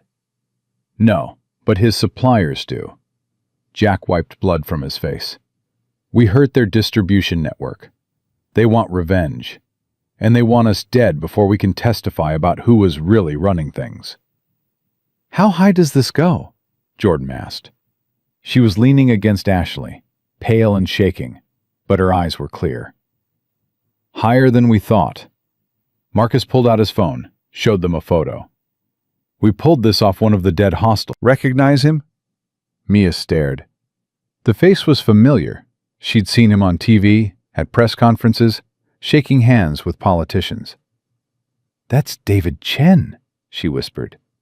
"DEA Regional Director." Was DEA Regional Director. Now he's a corpse in a federal body bag. Marcus's expression was hard, which means this conspiracy goes all the way to the federal level. DEA, maybe FBI, maybe higher. "Jesus Christ," Jordan breathed. "Yeah." Marcus looked at all of them. "Which means we can't trust anyone. The safe house protocol is compromised. The protection detail might be compromised. Everything might be compromised." "So what do we do?" Ashley asked. Jack and Marcus looked at each other. Some kind of silent communication passed between them. "We go dark," Jack said. "Completely off-grid. No federal support. No official channels. Just us." "That's insane," Mia said. "That's survival." Jack's voice was flat. "Crane knows where we are. Chen's people know where we are. Every move we make through official channels gets reported up the chain, and we don't know who's on the other end listening." "Harrison's right," Marcus said reluctantly. "Until we know who we can trust, We're on our own." "You're FBI," Jordan said. "How can you be on your own?" "Because I'm not doing this as FBI. I'm doing this as a friend who owes Jack his life." Marcus's expression softened. "And because you two deserve better than getting killed by the people who are supposed to protect you." "Where do we go?" Mia asked. Jack thought for a moment. "I know a place. Old hunting camp, 50 miles north. Nobody's used it in years. No official records. No digital trail." "How do you know about it?" "Sarah and I went there. Before—" His voice caught. "Before everything. It's remote enough that nobody will find us. Close enough that we can still move if we need to." "How long can we hide?" Ashley asked. "We're not hiding," Mia said. Her voice was steel. "We're regrouping, getting our testimony locked down, finding out exactly how deep this goes." She looked at Marcus. "And then we're going to burn the whole thing down." Marcus almost smiled. "I'll get you what you need. Supplies, weapons, communication equipment. But once you're there, you're ghosts. No contact unless it's an emergency." Understood. They moved fast, gathering gear, loading vehicles, erasing any trace they'd been there. The FBI agents dispersed, heading back to official channels to spread disinformation about where the witnesses had gone. Jack drove, an old pickup truck Marcus provided, unmarked, untraceable. Mia sat beside him, with Shadow in the middle. Jordan and Ashley were in the back, wrapped in blankets. The hunting camp was exactly as Jack described. Abandoned, isolated, perfect. They set up inside quickly. Jack cleared the building room by room, old habits dying hard. Ashley helped Jordan to a cot. Mia started inventory on their supplies. 2 weeks, Jack said. Maybe 3 if we're careful. That's how long we can stay here. "And then?" Mia asked. "Then we come out fighting." Jordan spoke up from her cot. "I want to know everything. Every name in that ledger. Every transaction. Every dirty cop and dealer and federal agent." Her voice was weak but determined. "If we're going to testify, I want to know exactly what we're burning down." Mia pulled out the laptop, still miraculously intact. She opened the files they'd risk everything to obtain. What they found was worse than anyone had imagined. The network didn't just run through Lewis County. It stretched across 6 states, dozens of officers, multiple federal agencies, millions of dollars moving through shell corporations and offshore accounts. And at the center of it all, a name that made Mia's blood run cold. "No," she whispered. Jack looked over her shoulder, swore viciously. "What?" Jordan asked. "Who is it?" Mia turned the laptop so they could all see. Senator Richard Holloway, chair of the Senate Drug Enforcement Committee, the man who wrote federal drug policy, the man who controlled billions in enforcement funding. "He's been protecting them," Mia said. Her voice shook. "All of them, using his position to shield the network, funneling money, blocking investigations." "How long?" Ashley asked. Mia scrolled through the files. 15 years, maybe more." Jordan closed her eyes. "We can't fight this. This is too big."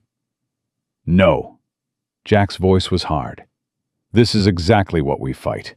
Because if we don't, if we walk away, then everything we've survived means nothing." "He's a senator," Jordan said. "He has power, resources. He'll destroy us." "He'll try." Mia felt something settle inside her. Clarity, purpose. Rage transformed into determination. But we have something he doesn't. "What?" "The truth. All of it. Names, dates, transactions, everything." Mia's hands were steady now. "And we have each other." She looked at Jack, the broken seal who'd saved their lives. At Jordan, her partner, her friend, who'd survived torture and refused to quit. At Ashley, an innocent dragged into hell, who'd stayed anyway because family mattered. At Marcus, a federal agent risking his career because it was right. They left us to die, Mia said quietly. Morrison, Crane, all of them. They thought we'd freeze in those woods and disappear. But we didn't, Jordan said. No, we didn't. Mia's smile was cold. We survived, and now we're going to make them pay for every second of it. Jack checked his weapon. When do we start? Now. Mia pulled up a new file. We document everything. Every connection, every transaction. We build a case so airtight that no lawyer, no senator, no amount of money can tear it apart. And then we walk into that courthouse and we tell the truth. Mia's voice was steady, strong. All of it, on the record, under oath. And we watch their empire burn. Ashley spoke softly.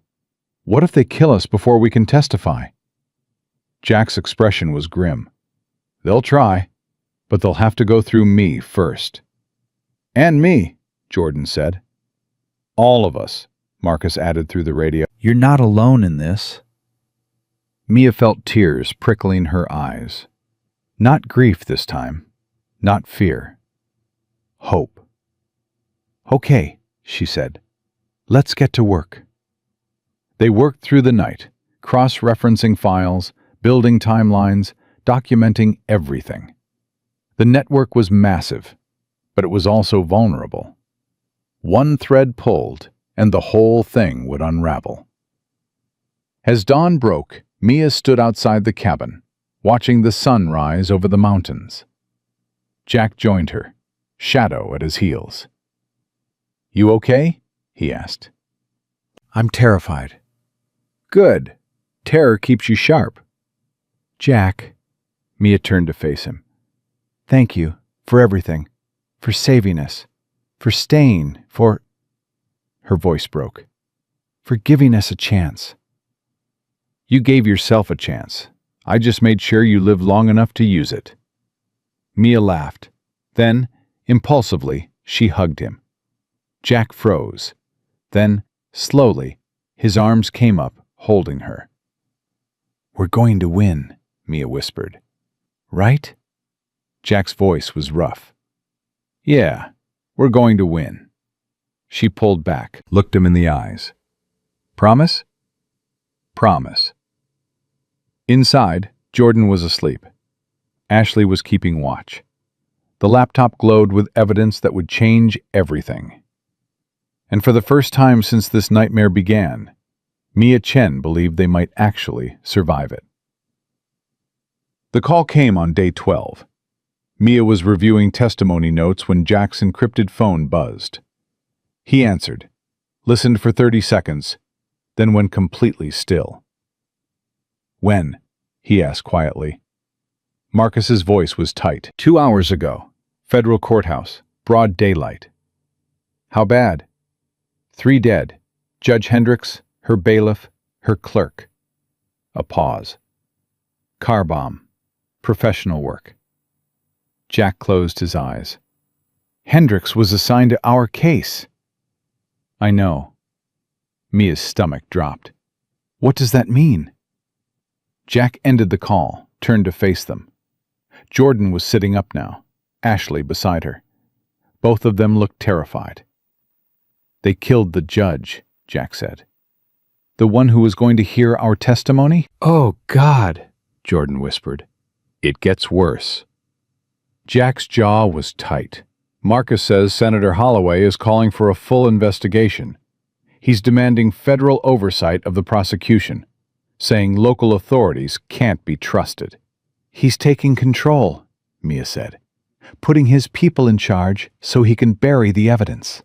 Exactly. Ashley stood. We should run.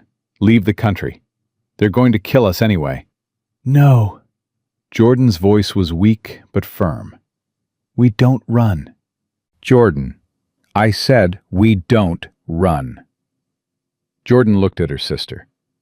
These people tortured us, left us to die, killed a federal judge. How many more people have to die before we stop them? But if we testify, they'll kill you. They're going to try to kill me anyway. At least this way, it means something. Mia felt something break open in her chest. Pride, grief, love for this woman who refused to quit even when quitting made sense. "We need a new strategy," she said. Hendricks was our best shot at a fair trial. Without her, we go public, Jack interrupted. Everyone stared at him. "What?" Mia asked. "We go public. Full media blitz. Every news network, every newspaper. We release the evidence before the trial. Make it impossible to bury." "That's suicide," Jordan said. "They'll kill us the moment we surface." "They're already trying to kill us." Jack's eyes were hard. "But if the evidence is public, if millions of people know the truth, killing us becomes pointless. The damage is done." "It also taints the jury pool," Mia said. "Makes the trial harder to prosecute." "There's not going to be a fair trial anyway. Not with Holloway controlling the process." Jack crossed to the laptop. "We have everything. Names, dates, transactions, Chen's involvement, Crane's payoffs, Morrison's operation, Holloway's protection. All of it." "And we just, what, upload it to the internet?" "No. We give it to someone who can verify it, authenticate it, present it with context." Jack pulled up a contact on his phone. "I know a journalist, Catherine Mills, Pulitzer winner. She's broken stories like this before." "Can we trust her?" Jordan asked. "She spent 6 months in federal protection after her last investigation almost got her killed. She doesn't scare easily. And she won't be bought." Mia thought about it. Every option was dangerous. Every choice could get them killed. But staying silent would definitely get them killed. "Do it," she said. "Set up the meeting." Jack made the call. Catherine Mills arrived 2 days later. Mid-40s, sharp eyes, the kind of presence that said she'd seen everything and believed nothing. She sat across from them in the hunting cabin, laptop open, recording device running. "Tell me everything," she said. They did. For 6 hours they walked her through it. The overdose that started it all. The investigation. The discovery of the operation. Morrison's betrayal. The blizzard. Jack's rescue.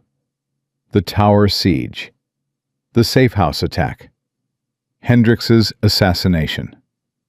Catherine listened without interrupting, took notes, asked precise questions. When they finished, she sat back. "This is the biggest corruption story I've ever seen," she said quietly. "And I've seen some big ones." "Can you verify it?" Mia asked. "I can verify most of it." The financial records alone. These are real bank accounts, real transactions. The photos of the operation site match satellite imagery I can pull independently. Catherine's expression was grim. "The problem isn't verification. The problem is staying alive long enough to publish." "How long do you need?" "To do this right? 2 weeks, maybe 3. I need to contact sources, build corroboration, get statements from people who can confirm parts of the story." "We don't have 3 weeks," Jordan said. "Trial's in 12 days. "Then I'll work faster." Catherine started packing her equipment. "But I need you to understand, once this goes live, there's no taking it back. Your lives will never be the same. You'll be famous, targeted. Every decision you've ever made will be scrutinized." "I don't care about famous," Mia said. "I care about justice." Catherine smiled. "Then we'll get along just fine." She left at dawn. Jack watched until her car disappeared down the mountain road. "You trust her?" Mia asked. "As much as I trust anyone." He turned back to the cabin. "Now we wait." The waiting was harder than the running. Jordan's shoulder was healing, but slowly. Ashley kept vigil, changing bandages, forcing her sister to rest. Mia went through the evidence over and over, memorizing every detail, preparing for testimony that might never happen. Jack trained, running the perimeter, checking weapons, planning defensive positions. Shadow stayed close to Mia, like he knew she needed protection. On day 17, Marcus called again. "Catherine's story goes live in 4 hours," he said. "She wanted you to know." "How bad is it going to be?" Mia asked. "For them, catastrophic. For you," Marcus paused, "you should probably say goodbye to your old lives." The story broke at 6 p.m. Within an hour, it was everywhere. Every news network, every website. Catherine's article was devastating. 40,000 words of documented corruption, supported by photos, financial records, witness statements. Senator Holloway's name was in the headline. The response was immediate. Holloway's office issued a denial, called the story false, politically motivated, a hit job by liberal media. But the evidence was too strong, too detailed, too damning. By midnight, 3 senators had called for his resignation. The FBI announced a formal investigation. The DEA suspended 12 agents pending review. Morrison, in federal custody, requested a deal: full cooperation in exchange for reduced charges. Crane disappeared. "He ran," Marcus said over the phone. "Cleared out his house, emptied his accounts. We've got alerts at every airport and border crossing." "Will you find him?" Mia asked. "Eventually, but he's got resources, money, connections." Marcus sighed. "Could take months." Mia hung up, turned to find Jack watching the news. His expression was unreadable. "You okay?" she asked. "Morrison's going to testify," Jack said, "which means he's going to name everyone. Every cop, every dealer, every politician who looked the other way." "That's good, right?" "That's dangerous, because the more people he names, the more people want him dead." Jack's eyes met hers. "And we're the other witnesses, which makes us targets too." "We've been targets since this started." Not like this. Before, it was Crane and his people. Local threat, limited resources. Now, Jack gestured at the TV. Now it's national news, international news. Everyone who benefited from this network, everyone who's about to be exposed, they all want us silenced. Jordan spoke from her cot. "Then we make sure we're not easy to silence." Ashley looked terrified. "How do we do that?" "We survive," Jordan said simply. "We testify. We put them all in prison. And we refuse to die until we do." The first attempt came 3 days later. Mia was outside, stretching her legs, when Shadow started growling. Low, continuous, focused on the tree line. "Jack," she called quietly. He was there in seconds, rifle up. "What is it?" "Shadow hears something." They waited. Seconds stretched. Then, movement. A flash of metal in the trees. "Down!" The bullet cracked past Mia's head, so close she felt the heat. Jack returned fire. 3 shots, precise, deadly. Someone screamed. Then chaos. 4 men rushing from the trees, weapons up, moving fast. Jack killed one, wounded another. The other 2 scattered. "Inside!" he shouted. "Now!" They ran, Shadow led, snarling. Jordan was up, moving despite the pain. Ashley right behind her. They barricaded the door. Jack took position at the window. "How many?" Mia asked. 4 that I saw. Could be more." Outside, silence. Then a voice. Amplified. Familiar. "Detective Chen! Officer Blake! This is Deputy Foster!" Mia's blood went cold. Foster. Morrison's second in command. The man who'd knocked her unconscious before they tied her to the tree. "I know you're in there," Foster shouted. "And I know you're scared. But this doesn't have to end badly. He's insane, Jordan whispered. No, Jack said. He's desperate. That's worse. Foster continued. Morrison betrayed us. He's testifying, naming names. But you can still walk away. Take the money we're offering and disappear. New identities. New lives. Just stop talking. How much? Mia shouted back. Jack looked at her. What are you doing? Finding out how desperate he is. Foster's voice was eager. 5 million, each, cash, untraceable. That's a lot of money, Mia called. It's everything we have. The network's finished.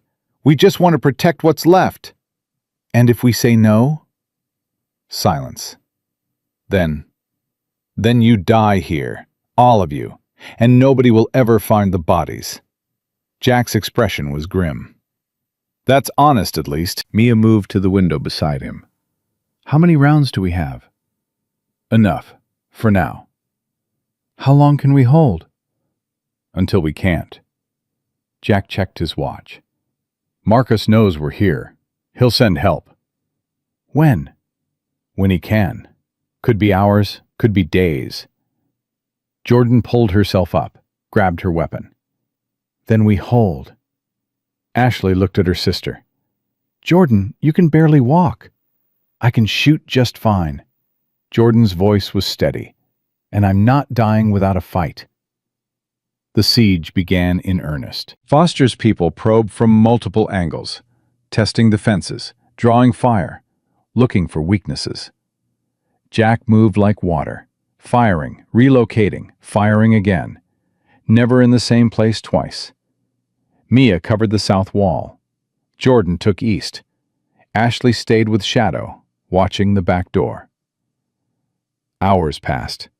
The attacks came in waves, intense bursts of gunfire, then silence, then more gunfire. They're trying to exhaust us, Jack said during a lull. Burn through our ammunition. How much do we have left? Mia asked. Not enough. The next wave was worse. They used fire this time, throwing Molotov cocktails, trying to burn them out. Jack grabbed a fire extinguisher, put out the flames, but the smoke was thick, choking. We can't stay here, Jordan coughed. They're going to burn us alive. Back door, Jack decided. We make a run for the tree line, use the smoke as cover. They'll be waiting, Mia said. I know, but it's move or die. They moved. Out the back door, into smoke and chaos. Gunfire erupted immediately. Jack laid down suppressing fire. Mia pulled Jordan forward. Ashley ran beside them. Shadow was everywhere, snarling, attacking, defending. One of Foster's men went down screaming, the dog's jaws locked on his arm. They hit the trees, kept running. Behind them, the cabin was fully engulfed now, flames reaching toward the sky. Keep moving, Jack urged. Don't stop. They ran until their lungs burned, until Jordan collapsed, until Ashley couldn't take another step. Jack found a defensive position, rocky outcrop, good sight lines, cover from multiple angles. Here, we make our stand here. How many did we lose? Jordan gasped. Foster for sure. Maybe 2 others. Jack was bleeding again. New wound, shoulder or arm. He wasn't saying which. But there's more. There's always more. Mia checked her weapon. 2 rounds left. 2. Jack, she said quietly, we're not going to make it. He looked at her. His eyes were calm, accepting. I know, Jordan laughed, broken, exhausted. After everything, after surviving the blizzard, the tower, the attacks, we're going to die in the woods anyway. No, Ashley said suddenly. Look. She pointed. In the distance, lights. Lots of them. Helicopters, vehicles, moving fast. Marcus, Jack breathed. The FBI arrived like an army. 6 helicopters, 20 vehicles, 100 agents. They surrounded the area, cut off Foster's escape routes, brought the full weight of federal law enforcement down on what was left of the network. Foster and his remaining men surrendered without firing another shot. It was over. Mia sat on a rock, watching the FBI process the scene. Jack was being treated by a medic, resisting, arguing, trying to check on everyone else first. Jordan was on a stretcher, being loaded into a helicopter. Ashley was with her. Marcus approached, looking exhausted. "You okay?" "Define okay," Mia said. "Fair point." He sat beside her. "Catherine's story is everywhere. Congressional hearings scheduled. DOJ opening investigations. It's the biggest scandal since Watergate." "Good." Morrison singing like a bird. Named 47 people in law enforcement, 12 federal employees. And Senator Holloway is facing criminal charges. "Will they stick?"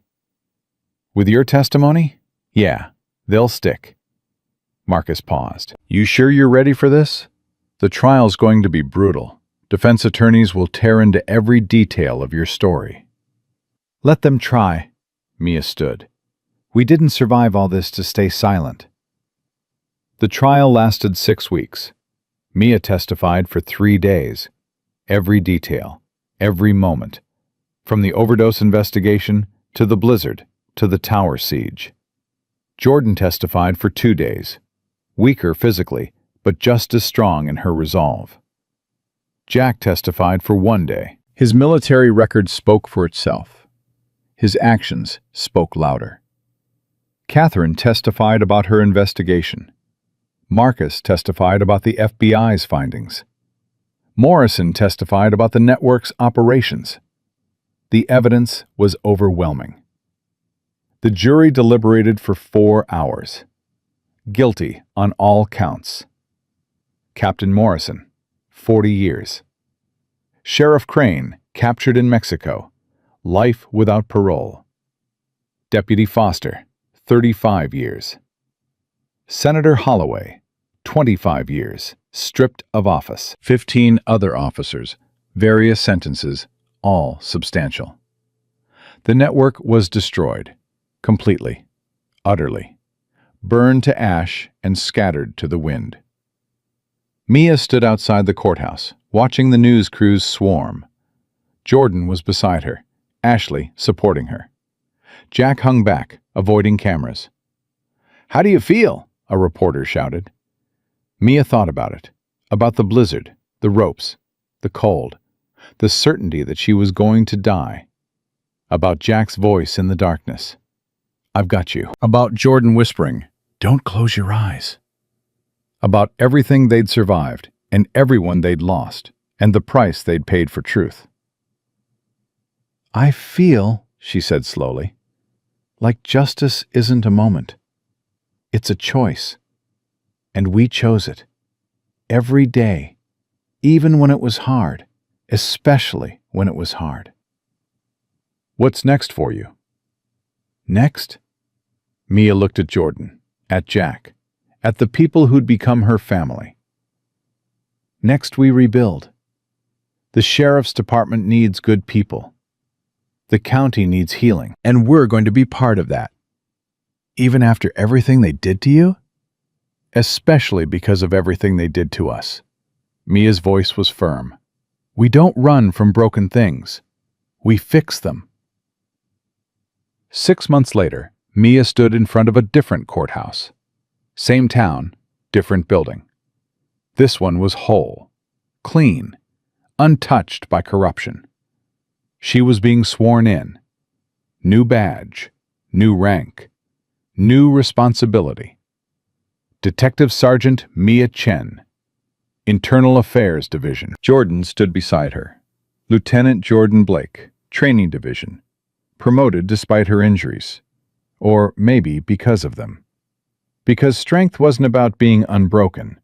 It was about surviving being broken and choosing to stand anyway. Jack was in the audience, Shadow at his feet. He'd been hired as a consultant, security training, tactical assessment, helping rebuild a department that had been gutted by arrests and resignations. Ashley was there too, smiling, proud. The new sheriff, appointed by Federal Oversight Committee, pinned Mia's badge.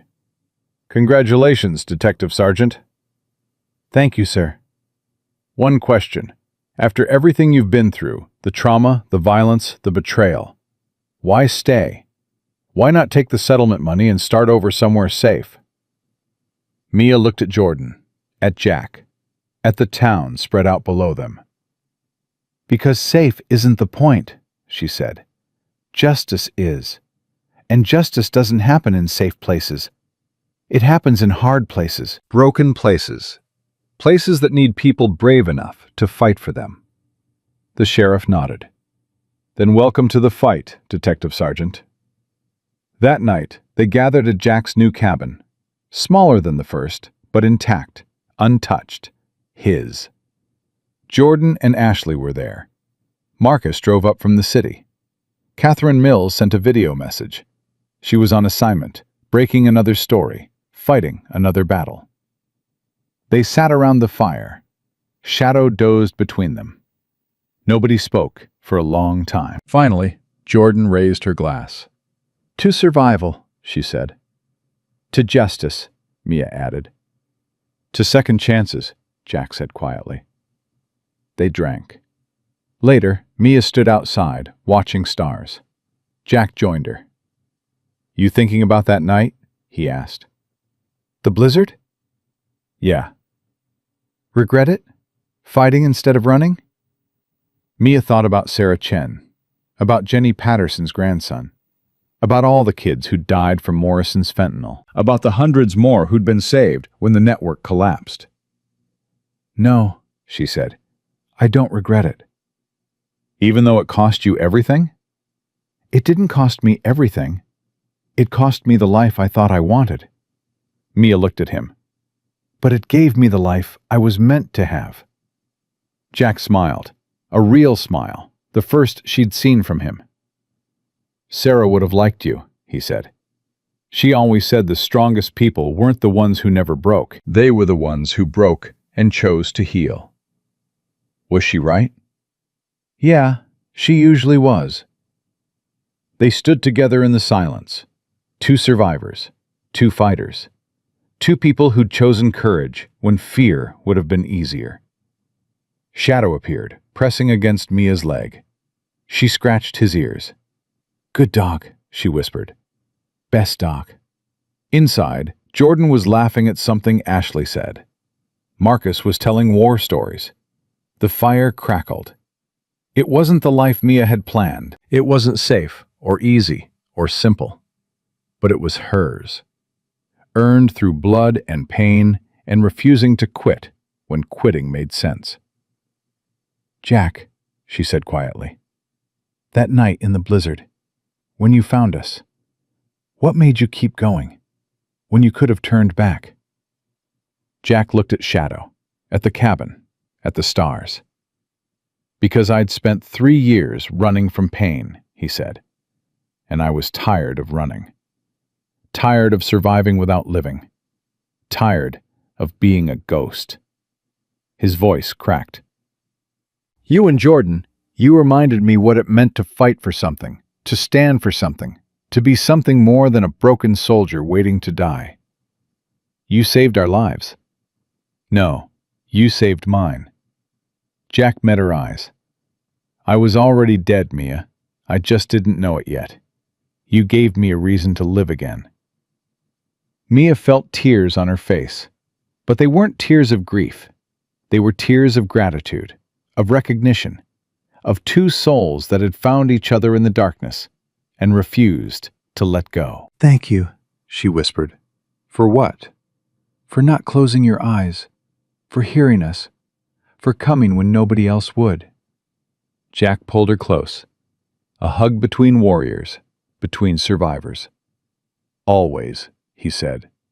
And in that moment, standing under Montana stars, surrounded by people who'd become family, Mia Chen understood something fundamental about survival.